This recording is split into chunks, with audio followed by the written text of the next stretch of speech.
নতুন বিশ্ব ব্যবস্থায় একটি রাষ্ট্রের সার্বভৌমত্ব ও নিরাপত্তা রক্ষার জন্য সামরিক সক্ষমতা এখন শুধু গুরুত্বপূর্ণ নয়, একেবারে অপরিহার্য হয়ে পড়েছে। আর সাম্প্রতিক সময়ের একের পর এক ঘটনা একটাই কথা বারবার মনে করে দিচ্ছে, এই পৃথিবীতে মুসলিম রাষ্ট্রগুলোর নিরাপত্তা প্রায় শূন্যের কোঠায় এসে ঠেকেছে। ইসরায়েল অবিরাম ফিলিস্তিনে আগ্রাসন চালিয়ে যাচ্ছে। ইচ্ছে হলেই সিরিয়ায় আঘাত করছে, লেবাননে আঘাত করছে, ইরানে আঘাত করছে। আর যুক্তরাষ্ট্র ইরানকে ইস্যু বানিয়ে পুরো মধ্যপ্রাচ্যকে চাপের মুখে রেখেছে। একই সাথে ইরাক, কুয়েত, কাতার কেউই সত্যিকার অর্থে নিরাপদ নয়। আর প্রতিবেশী রাষ্ট্রগুলো যখন এভাবে নিরাপত্তার ঝুঁকিতে থাকে, তখন স্বাভাবিকভাবেই সৌদি আরবও নিজের অস্তিত্ব নিয়ে শঙ্কায় পড়ে যায়। অন্যদিকে পাকিস্তান পড়ে আছে ভারত আর আফগানিস্তানের ক্রমাগত চাপ ও আক্রমণের ঝুঁকির মধ্যে। আর তুরস্ককে সামলাতে হচ্ছে পশ্চিমা মহলের দীর্ঘদিনের নিরাপত্তাজনিত ষড়যন্ত্র। এই দেশগুলোর মধ্যে কারো কাছে সম্পদ আছে, কিন্তু সেই সম্পদ রক্ষার মতো বাহিনী নেই। কারো বাহিনী আছে, কিন্তু অর্থ নেই। আবার কারো প্রযুক্তি ও বাহিনী দুটোই আছে, কিন্তু পারমাণবিক শক্তি নেই। আর এ কারণেই মুসলিম বিশ্বের সামগ্রিক নিরাপত্তা ও অগ্রগতির জন্য একতাবদ্ধ হওয়া ছাড়া আর কোনো বিকল্প নেই। একটু ভাবুন তো, যদি মুসলিম দেশগুলো সবাই মিলে নেটোর আদলে একটি সামরিক জোট করে তোলে, যেখানে প্রত্যেকের নিরাপত্তার কাঁধ মেলাবে, সামরিক ও অর্থনৈতিক সহায়তা দেবে, তাহলে পরিস্থিতিটা কেমন দাঁড়াতো? এই ব্যাপারটা মোটেও কল্পনা জগতের কথা নয়। 2015 সালে মুসলিম দেশগুলো সত্যি এরকম একটা জোট গঠন করেছিল, কিন্তু সেই জোটের ভেতরে ছিল নানান কাঠামোগত দুর্বলতা। ফলে সেটা কখনোই সত্যিকারের নেতা সমতুল্য জোটে রূপ নিতে পারেনি। তবে এখন মুসলিম বিশ্বের সবচেয়ে কৌশলগতভাবে গুরুত্বপূর্ণ তিনটি দেশ আবার সেই পথে হাঁটার মতো পরিস্থিতি তৈরি করেছে, এবং এ নিয়ে জোরালো আলোচনাও চলছে। তো সেই সামরিক জোটের সম্ভাবনা, চ্যালেঞ্জ আর অগ্রগতি নিয়েই আজকের ভিডিও। আর যদি এখনও চ্যানেলটা সাবস্ক্রাইব করে না রাখেন, এখনই করে নিন। সাবস্ক্রাইবার বাড়লে নতুন ভিডিও বানানোর উৎসাহটাও বাড়ে। মুসলিম দেশগুলোর মধ্যে একটি কার্যকর সামরিক জোট বা স্ট্র্যাটেজিক ডিফেন্স অ্যালায়েন্স করার ভাবনাটা নতুন নয়। বিভিন্ন সময়ে বিভিন্নভাবে এই আলোচনা মাথাচাড়া দিয়ে উঠেছে। এই ধারাবাহিকতায় 2015 সালের 15ই ডিসেম্বর সৌদি আরবের উদ্যোগে Islamic military counter terrorism coalition নামে একটি সামরিক জোট আনুষ্ঠানিকভাবে প্রতিষ্ঠিত হয়।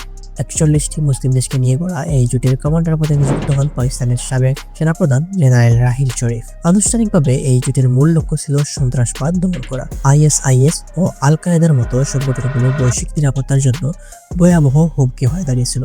কিন্তু বাস্তবে আইএমসিটিসি সেই লক্ষ্যের ধারে কাছে যেতে পারেনি। বছরের পর বছর পেরিয়ে গেলেও সেই জোটের পক্ষ থেকে উল্লেখযোগ্য কোনো যৌথ সামরিক অভিযান বা বড় ধরনের সশস্ত্র অপারেশন পরিচালিত হয়নি।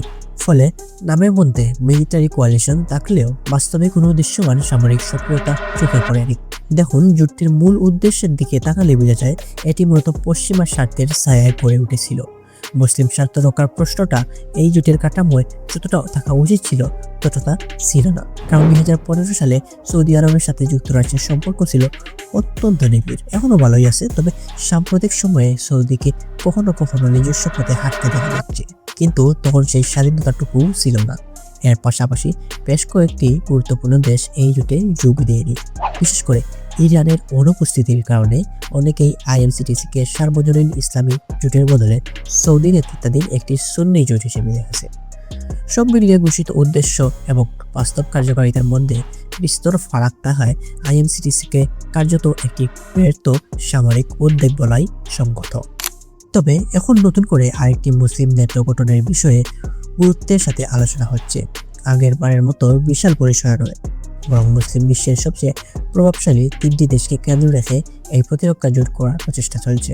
2026 সালের 9 জানুয়ারি প্রকাশিত ব্লুমবার্গের একটি প্রতিবেদন অনুযায়ী সৌদি আরব ও পাকিস্তানের মধ্যে বিদ্যমান দ্বিপাক্ষিক প্রতিরক্ষা চুক্তিটি এখনও ত্রিপাক্ষিক জোটের রূপ নেওয়ার সম্ভাবনার দিকে এগিয়ে যাচ্ছে। ওরা 2025 সালের 17 সেপ্টেম্বর স্বাক্ষরিত সৌদি পাকিস্তান প্রতিরক্ষা চুক্তিতে এখন তুরস্কও যুক্ত হতে চাচ্ছে।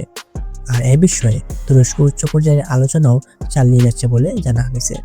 কেন এই চুক্তিটা এত গুরুত্বপূর্ণ? মূলত সৌদি আরব ও পাকিস্তানের মধ্যে স্বাক্ষরিত এই চুক্তির নাম স্ট্র্যাটেজিক মিউচুয়াল ডিফেন্স এগ্রিমেন্ট বা SMDA। চুক্তির সবচেয়ে মূল সূত্রটি নেটোর আর্টিকেল 5 এর আদলে তৈরি, অর্থাৎ যে কোনো একটি দেশের বিরুদ্ধে আগ্রাসন মানেই উভয় দেশের বিরুদ্ধে আগ্রাসন বলে বিবেচিত হবে। তার মানে সৌদি আরব বা পাকিস্তানের যে কোনো দেশে একটিতে হামলা হলে অপরটি সেটিকে নিজের উপর হামলা হিসেবে গণ্য করবে এবং সামরিক সহায়তায় এগিয়ে আসবে।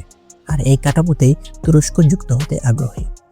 যদিও এই তথ্য ব্লুমবার্গ প্রকাশ করেছে, তবু এখন পর্যন্ত এটি সম্পূর্ণ নিশ্চিত বা আনুষ্ঠানিকভাবে ঘোষিত হয়নি। কিন্তু সাম্প্রতিক ঘটনার প্রবাহ বিশ্লেষণ করলে এটুকু বলা যায়, আলোচনা অনেকটাই পরিপক্ক হয়ে এসেছে। এর প্রমাণ হিসেবে সামনে আসছে সুদান ও লিবিয়াকে কেন্দ্র করে গড়ে ওঠা দুটো গুরুত্বপূর্ণ সামরিক চুক্তি। প্রথমে লিবিয়ার কথায় আসি। ডিসেম্বর মাসে লিবিয়ার ন্যাশনাল আর্মি নেতা জেনারেল খলিফা হাফতারের পক্ষের সাথে পাকিস্তানের একটি প্রতিরক্ষা চুক্তি সই হয়। এই চুক্তির আওতায় পাকিস্তান লিবিয়াতে যে F-17 ফাইটার জেট সহ বিভিন্ন সময়ে সরঞ্জাম সরবরাহ করবে। চুক্তিটি আনুমানিক আর্থিক মূল্য 1.5 বিলিয়ন থেকে 4 বিলিয়ন ডলারের মধ্যে। যেহেতু লিবিয়া তেল সমৃদ্ধ, তাই অনেক বিশ্লেষণ ধারণা করছেন এই চুক্তিতে অস্ত্রের বিনিময়ে দীর্ঘমেয়াদী জ্বালানি সরবরাহের বিষয়টিও হয়তো আলোচনায় এসেছে। এখন প্রশ্ন হচ্ছে, এই চুক্তির সাথে সৌদি পাকিস্তান জোট ও তুরস্কের সম্পৃক্ততার সম্পর্কটা কোথায়? দেখুন, লিবিয়ার জেনারেল হাফতারের অন্যতম পৃষ্ঠপোষক হচ্ছে সৌদি আরব, আর এখানে তুরস্কেরও একটি সক্রিয় ভূমিকা আছে। তাই পাকিস্তান লিবিয়ার সাথে এত বড় চুক্তিতে গেল, অথচ সৌদি ও তুরস্কের সমর্থন নেই, এটা বাস্তবসম্মত নয়। অর্থাৎ এখানে তিনটি দেশই একই সাথে কাজ করছে। এর পাশাপাশি রয়টার্সের বরাতে জানা গেছে, লিবিয়ার মতোই সুদানের জাতীয় সেনাবাহিনীও একটি অনুরূপ চুক্তি করছে পাকিস্তানের সাথে। সুদান এখন গৃহযুদ্ধের মধ্যে দিয়ে যাচ্ছে। সেখানে বিদ্রোহী গোষ্ঠী র্যাপিড সাপোর্ট ফোর্সকে সমর্থন দিচ্ছে সংযুক্ত আরব আমিরাত, আর সুদানি সেনাবাহিনীর পেছনে আছে তুরস্ক ও সৌদি আরব। এই চুক্তিতেও পাকিস্তান সুদানকে বিভিন্ন সামরিক বিমান সরবরাহ করবে বলে জানা যাচ্ছে। মানে পাকিস্তান যেখানেই অস্ত্র সরবরাহ করছে, সেখানেই সৌদি ও তুরস্কের স্বার্থ আছে। এটা নিতান্তই কাকতালীয় নয়। আরেকটা বিষয় খেয়াল করুন, সৌদি আরব দীর্ঘদিন ধরে পশ্চিমা দেশগুলো থেকে প্রতিরক্ষা সরঞ্জাম কিনে আসছিল। সুদানে অস্ত্র পাঠাতে হলে সেটা পশ্চিমা উৎস থেকেও আসতে পারত, কিন্তু আসেনি, এসেছে পাকিস্তান থেকে। এই সাম্প্রতিক ঘটনাগুলো ইঙ্গিত দিচ্ছে যে একটি নতুন সামরিক বিন্যাস ধীরে ধীরে আকার পাচ্ছে। তাই ভবিষ্যতে সৌদি, পাকিস্তান ও তুরস্কের মধ্যে একটি কার্যকর প্রতিরক্ষা জোট গড়ে উঠলে তা মোটেও বিস্ময়কর হবে না।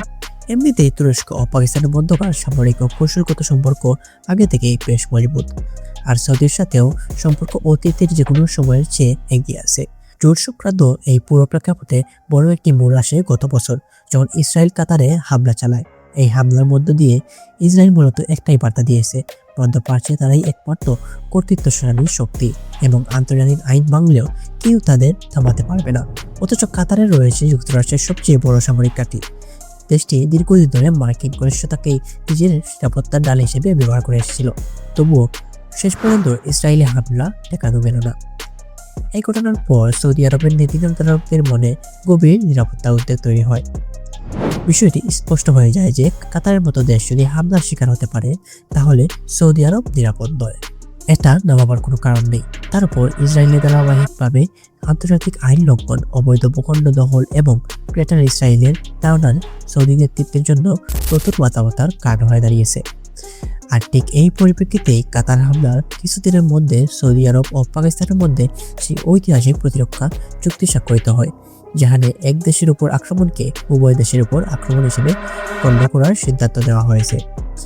এখন সেই প্রতিরক্ষা কাঠামোতেই তুরস্কের যুক্ত হওয়ার সম্ভাবনা ক্রমশ স্পষ্ট হয়ে উঠেছে। যদি বাস্তবে এই জোট সংগঠন সম্ভব হয়, তবে এটি তিনটি মূল শক্তিশালী স্তম্ভের উপর দাঁড়াবে। প্রথম স্তম্ভ, পাকিস্তানের পারমাণবিক শক্তি। এই জোটে পাকিস্তান থাকবে হার্ড পাওয়ারের মেরুদণ্ড হিসেবে। পাকিস্তান বিশ্বের একমাত্র মুসলিম রাষ্ট্র যার নিজস্ব পারমাণবিক অস্ত্র রয়েছে। যদিও অনেকে দাবি করে ইরানে পারমাণবিক অস্ত্র রয়েছে, কিন্তু ইরান কখনোই অফিসিয়ালি এটা অ্যানাউন্স করেনি। সুতরাং পাকিস্তানই একমাত্র মুসলিম রাষ্ট্র যার নিজস্ব পারমাণবিক অস্ত্র রয়েছে। আনুমানিক 160 থেকে 170টি নিউক্লিয়ার ওয়ারহেড, ব্যালিস্টিক ও ক্রুজ মিসাইল সক্ষমতা এবং সেকেন্ড স্ট্রাইক ক্যাপাবিলিটি মিলিয়ে পাকিস্তান একটি পূর্ণাঙ্গ ও বিশ্বাসযোগ্য নিউক্লিয়ার ডেটারেন্স বজায় রাখে। ফলে প্রস্তাবিত এই জোট একটি সাধারণ সামরিক জোটের বাইরে গিয়ে কার্যত একটি ডিফেক্টো নিউক্লিয়ার অ্যালায়েন্সের রূপ দিতে পারে। অনেকেই জিজ্ঞেস করবেন এই ডিফেক্টর নিউক্লিয়ার অ্যালায়েন্স জিনিসটা আসলে কি। সহজভাবে বলতে গেলে মনে করুন দুটো দেশ জোট বাঁধছে, যার মধ্যে একটির পারমাণবিক অস্ত্র আছে, অন্যটির নেই, কিন্তু তারা এমন চুক্তিতে যাচ্ছে যেখানে বিপদের সময় যার নিউক্লিয়ার পারমাণবিক শক্তি নেই সেও অন্যজনের পারমাণবিক ছাতার নিচে সুরক্ষা পাবে। এটাই নিউক্লিয়ার আমব্রেলা, মানে পারমাণবিক শক্তিধর রাষ্ট্র তার প্রতিরোধ ক্ষমতার মাধ্যমে মিত্র দেশকে পরোক্ষ নিরাপত্তা দিচ্ছে। বিষয়টা এভাবে ভাবুন, পারমাণবিক শক্তির একটা বিশাল প্রতিরোধ ক্ষমতা আছে। আপনার কাছে পারমাণবিক অস্ত্র থাকলে শত্রু সহজে আক্রমণের সাহস পায় না, কারণ সে জানে আঘাত করলে পাল্টা আঘাতে তার নিজের অস্তিত্ব বিপন্ন হয়ে পড়বে। সেই একই প্রতিরোধ ক্ষমতা আপনার মিত্র দেশকেও দেওয়া সম্ভব, যদি আপনি এমন চুক্তিতে যান যেখানে স্পষ্ট বলা থাকে বন্ধুর উপর হামলা হলে আপনিও পারমাণবিক শক্তির ব্যবহারের অধিকার রাখবেন। তখন সেই বন্ধু দেশটিও একটি শক্তিশালী নিরাপত্তা কবচ পেয়ে যায়। এই বিবেচনায় সৌদি আরব ও তুরস্কের নিজস্ব পারমাণবিক সক্ষমতা না থাকলেও পাকিস্তান তাদের এই কৌশলগত সুরক্ষা নিশ্চিত করতে পারে। বিশেষ করে মধ্যপ্রাচ্যে ইসরায়েলের অত্যাধুনিক অস্ত্র ভান্ডার এবং ইরানের পারমাণবিক কর্মসূচির প্রেক্ষাপটে সৌদি আরবের জন্য এই ধরনের নিরাপত্তা কাঠামো অত্যন্ত জরুরি।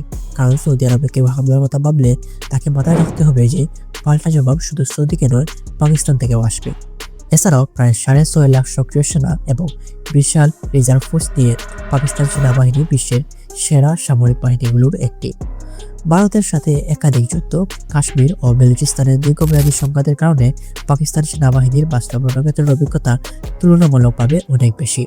পাশাপাশি যে F-17 যুদ্ধ বিমান, শাহিদ ও বাবর সিরিজের মিসাইল এবং টেকনিক্যাল নিউক্লিয়ার অস্ত্রের সক্ষমতা মিলিয়ে পাকিস্তান এই জোটে একটি নির্ভরযোগ্য ও বহুমাত্রিক সামরিক শক্তি হিসেবে আবির্ভূত হবে। দ্বিতীয় স্তম্ভ, সৌদি আরবের পেট্রোডলার। সৌদি আরবের সবচেয়ে বড় হাতিয়ার হচ্ছে পেট্রোডলার। তেল রপ্তানি থেকে অর্জিত বিপুল বৈদেশিক মুদ্রা ব্যবহার করে সৌদি আরব বিলিয়ন ডলারের বিনিয়োগ, আমানত ও সুবিধাজনক ঋণ সহায়তা দিতে সক্ষম। এই আর্থিক শক্তি ছাড়া পাকিস্তান ও তুরস্কের মতো দেশের পক্ষে দীর্ঘমেয়াদী অর্থনৈতিক চাপ সামলানো কঠিন। ফলে জোটের ভেতরে সৌদি আরব কার্যত আর্থিক জীবনরেখার ভূমিকা পালন করবে। এর বাইরে ওপেকের নেতৃত্ব দিয়ে তেল উৎপাদন ও মূল্য নিয়ন্ত্রণে সৌদির যে ক্ষমতা রয়েছে তা একটি শক্তিশালী অর্থনৈতিক অস্ত্র হিসেবে জোটের কৌশলগত প্রয়োজনে ব্যবহার করা যেতে পারে। তৃতীয়ত, মক্কা ও মদিনার রক্ষক হওয়ায় সৌদি আরবের প্রতি মুসলিম বিশ্বজুড়ে একটি স্বাভাবিক আস্থা ও সম্মান আছে। এই ধর্মীয় প্রভাবের কারণে জোটটি মুসলিম বিশ্বে তুলনামূলকভাবে সহজেই গ্রহণযোগ্যতা পাবে এবং গুরুত্বপূর্ণ সিদ্ধান্তগুলোর একটি নৈতিক বৈধতাও অর্জন করবে। তৃতীয় স্তম্ভ, তুরস্কের আধুনিক সামরিক প্রযুক্তি। নেটো সদস্য দেশগুলোর মধ্যে যুক্তরাষ্ট্রের পরেই সবচেয়ে বড় সেনাবাহিনী তুরস্কের। তবে সংখ্যার চেয়েও বড় কথা হচ্ছে তুরস্কের প্রতিরক্ষা শিল্পের উত্থান। এই যাত্রা শুরু হয়েছিল 1985 সালে, যখন দেশটিতে ডিফেন্স ইন্ডাস্ট্রি অফিস প্রতিষ্ঠা করা হয়। সেই সময় কুর্দিস্তান ও ওয়ার্কার্স পার্টি বা পিকেকের সাথে তুরস্কের তীব্র সংঘাত চলছিল। পিকেকে হচ্ছে তুরস্কের সীমান্ত অঞ্চলের কুর্দিদের একটি সংগঠন, যারা স্বাধীন কুর্দিস্তান রাষ্ট্র প্রতিষ্ঠা করতে চায়। তুরস্ক সেটা মানে না এবং দীর্ঘদিন ধরেই তাদের যে কোনো প্রচেষ্টা প্রতিরোধ করে আসছে। পিকেকের বিরুদ্ধে অভিযানের সময় পশ্চিমা দেশগুলো প্রায় মানবাধিকার লঙ্ঘনের অজুহাত তুলে তুরস্কের উপর অস্ত্র ব্যবহারের বিধিনিষেধ আরোপ করত। 1990 সালে জার্মানি ঘোষণা দেয় যে জার্মান অস্ত্র তুরস্ক দেশের অভ্যন্তরে ব্যবহার করতে পারবে না। এর আগে 1974 সালে সাইপ্রাস অভিযানের পর যুক্তরাষ্ট্র তুরস্কে অস্ত্র বিক্রি বন্ধ করে দেয়। একই ধরনের পরিস্থিতি তৈরি হয় 2020 সালে S-400 ক্ষেপণাস্ত্র ব্যবস্থা প্রয়োগ ইস্যুতে, যখন পশ্চিমারা আবার নতুন করে অস্ত্র নিষেধাজ্ঞা আরোপ করে। এই অভিজ্ঞতাগুলো থেকে তুরস্ক সিদ্ধান্ত নেয় নিজেদের অস্ত্র নিজেরাই তৈরি করতে হবে। ফলে সরকার প্রতিরক্ষা শিল্পে ব্যাপক ভর্তুকি ও রাষ্ট্রীয় সহায়তা দিতে শুরু করে।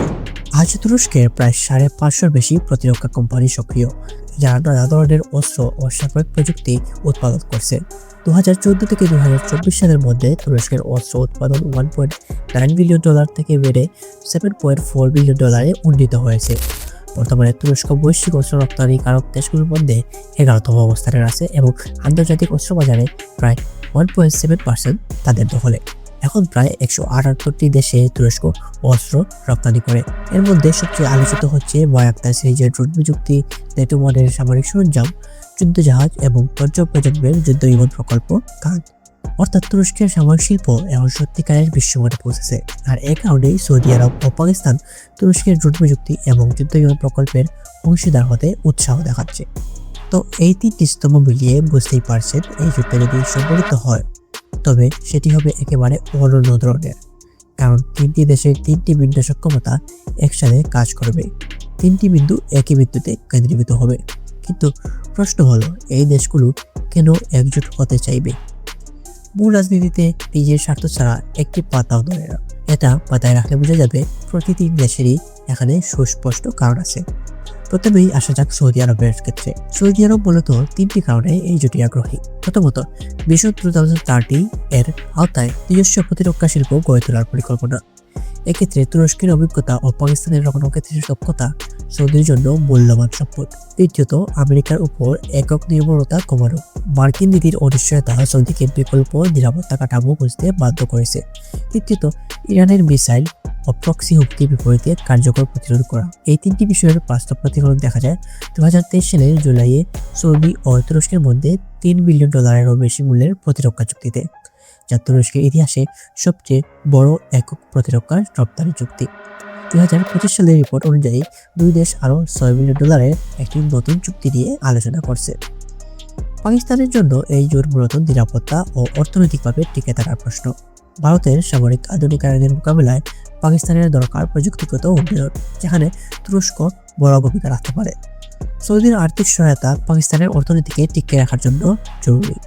আর কাশ্মীর ইস্যুতে কূটনৈতিক ব্যাকআপ জোটবদ্ধ হলে সেটা আরও শক্তিশালী হবে। তুরস্কের দৃষ্টিকোণ থেকে এই জোট মুসলিম বিশ্বের নেতৃত্ব প্রতিষ্ঠার একটি কৌশলগত সুযোগ। সৌদির ধর্মীয় প্রভাব ও পাকিস্তানের সামরিক শক্তির সাথে মিলে তুরস্ক মুসলিম বিশ্বের একটি শক্তিশালী রাজনৈতিক কেন্দ্র হিসেবে নিজেকে প্রতিষ্ঠিত করতে পারবে। পাশাপাশি পাকিস্তানের পারমাণবিক সাতার পরোক্ষ সুবিধাও তুরস্কের জন্য কম গুরুত্বপূর্ণ নয়। এই সহযোগিতার বাস্তব উদাহরণ হচ্ছে MILGEM প্রকল্প, যেখানে তুরস্ক পাকিস্তানের জন্য আধুনিক যুদ্ধজাহাজ নির্মাণ করছে। এই জোট গড়ে উঠলে আরও কিছু গুরুত্বপূর্ণ কৌশলগত সুবিধা দেখা যাবে। প্রথমত, একটি শক্তিশালী আঞ্চলিক শক্তি কেন্দ্রের জন্ম হবে, যেখানে তেল, অর্থনীতি, পারমাণবিক সুরক্ষা ও আধুনিক সামরিক প্রযুক্তি একসাথে নিচে আসবে। দ্বিতীয়ত, I2U2 জোট, যেখানে ভারত, ইসরায়েল, সংযুক্ত আরব আমিরাত ও যুক্তরাষ্ট্র আছে, তার বিপরীতে একটি শক্তিশালী পাল্টা অক্ষ তৈরি হবে। তৃতীয়ত, যদি ন্যাটোর আর্টিকেল 5 এর আদলে প্রতিরক্ষা ব্যবস্থাটা থাকে, তাহলে এক দেশে হামলা মানেই 3 দেশে হামলা। এতে ভবিষ্যতে কেউ এই জোটের যে কোনো একটি সদস্যের বিরুদ্ধে সামরিক পদক্ষেপ নেওয়ার আগে বহুবার চিন্তা করতে বাধ্য।